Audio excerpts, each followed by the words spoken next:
Hey, Earth Science folks, here we are again. Wanted to really quickly recap important concepts so that we can move on to our next unit, climate change. Um, Big thing I want to talk about is seasons, right? Why do the seasons occur? We started talking about this before we were released in March. So I'm going to kind of wrap up the reasons for the seasons. I keep getting all these things. Anyways, reasons for the seasons. You ready? Little mnemonic trick. Reasons for the seasons are the rays and days. Bada boom, bada bing. Okay, write it down. Reasons for the seasons are the rays and days. So the rays, meaning the rays of light from the sun, and the days, meaning the length of day. Okay, so let me show you one thing before we start going into the details.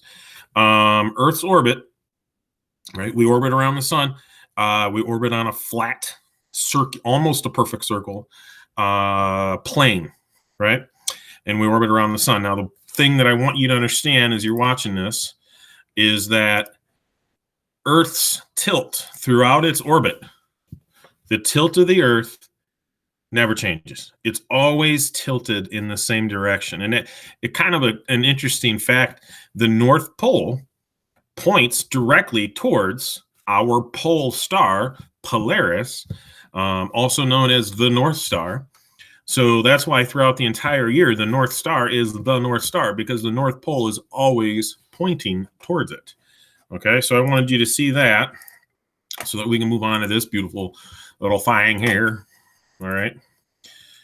So here's just a quick little Google Slides thing. Reasons for the seasons, right? Reasons for the seasons are the rays and the days, right? So here's like an official definition, right? We know the Earth orbits the sun. So the tilt of the Earth, which is 23.5 degrees, causes a change, right, in the strength of the rays and a change in the length of the days. By strength of rays, I mean how well it is at heating the Earth's surface, right? And what that is really the angle of sunlight, the way the angle of the sunlight is hitting the Earth's surface, all right?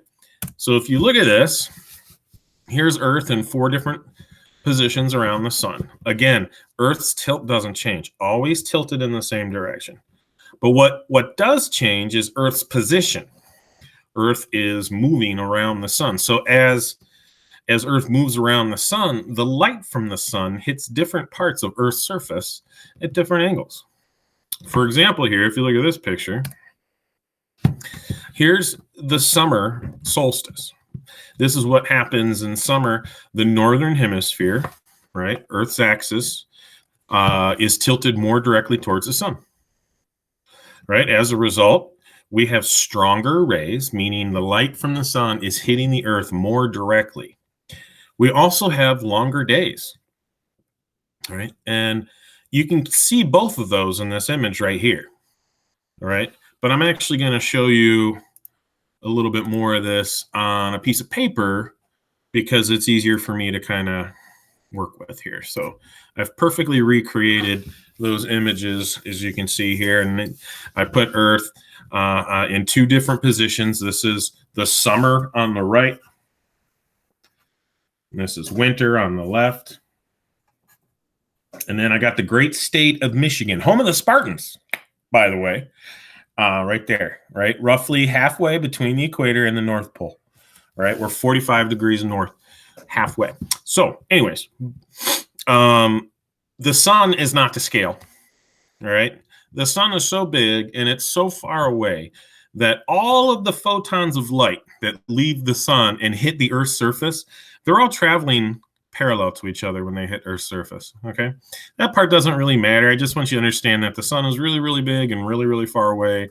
And so Earth's tilt and the roundness, don't tell anybody Earth is round. The roundness of Earth causes the light to hit at different angles based on the latitude of the person or the location you're concerned about, okay? So when the sun is more direct, like in this particular case, the light from the sun is going to hit Michigan's latitude very directly. right? That means the sun's going to heat the Earth's surface really well. Good absorbers or good emitters. So if the Earth's surface is heating up, then the Earth's air is going to heat up and it's going to get hot. Now, throw on one extra factor. Day length. We all know summertime, days are long. Well, here's why. When the northern hemisphere is tilted towards the sun, literally more of the northern hemisphere is covered in sunlight. So as the Earth rotates, right, which we do once a day, all right, about every day, right? Earth's rotation really makes our day, right?